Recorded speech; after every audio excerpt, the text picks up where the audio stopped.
आसनसोल क्षेत्रफल और राजस्व के लिहाज से कोलकाता के बाद सबसे बड़ा नगर निगम है, लेकिन काम के मामले में अगर रैंकिंग दी जाए तो आसनसोल का नाम कहीं पीछे दिखाई देगा।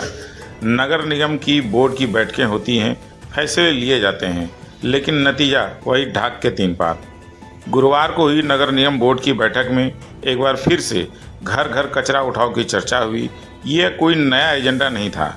27 मई 2024 को भी यह तय हुआ था 1000 अतिरिक्त सफाई कर्मी बहाल किए जाएंगे। तय यह भी हुआ था कि इन्हें रोज़ 4 घंटे काम कराया जाएगा और 175 रुपये का भुगतान किया जाएगा। लेकिन हकीकत यह है कि सफाई कर्मी फुल टाइम नौकरी चाहते थे और नगर निगम के पास पैसे नहीं। सूत्रों के मुताबिक अगर ये बहाली भी हो जाती तो नगर निगम के पास 6 महीने का वेतन देने का लायक फंड होता। नतीजा, योजना फाइलों में ही दफन रह गई। बात करते हैं अब पार्किंग और अतिक्रमण की। नगर निगम के क्षेत्र में अवैध पार्किंग और अतिक्रमण अब अस्थायी समस्या बन चुकी है।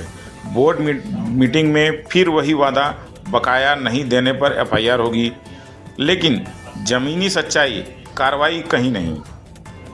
सीतारामपुर, नूनिया नदी और लच्छीपुर में FIR तो हुई मगर कार्रवाई नहीं। लच्छीपुर में 4 अवैध पार्किंग धड़ल्ले से चल रहे हैं। 2 निजी कंपनियों को जब टेंडर दिया गया नगर निगम की ओर से तो अवैध पार्किंग के कारण उन्हें घाटा झेलना पड़ा और मामला हाई कोर्ट तक पहुंच गया। लेकिन नगर निगम की हालत वहीं की वहीं। INTTUC के नेता राजू अहलुवालिया ने 9 जून को दावा किया था कि पार्किंग का 10 करोड़ रुपया बकाया है। नगर निगम ने तब भी कोई कदम नहीं उठाया। अब अटवाल भवन के सामने पार्किंग के टेंडर की बात हो रही है, जबकि वहां पहले से बिना टेंडर पार्किंग चल रही है। सवाल साफ है, आखिर कौन चला रहा है वह पार्किंग और क्यों नहीं पहुंच रहा इसका राजस्व निगम तक। यही हाल लच्छीपुर में भी है। अब बात पेयजल आपूर्ति और योजनाओं की भी हुई बैठक में।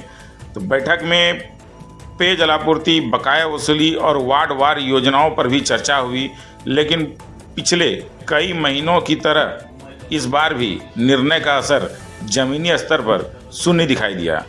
कह सकते हैं कि आसनसोल नगर निगम की फाइलों में योजनाएं जरूर आगे बढ़ती हैं, लेकिन शहर की सड़कों पर नहीं।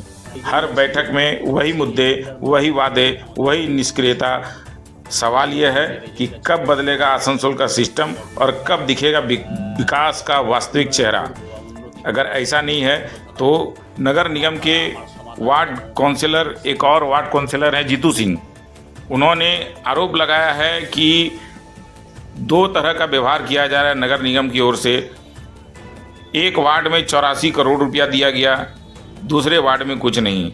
अगर योजनाओं को पारित किया जा रहा है वार्डों में तो बराबर राशि हर वार्ड को दिया जाए, न कि एक वार्ड को ज़्यादा, एक वार्ड को कम।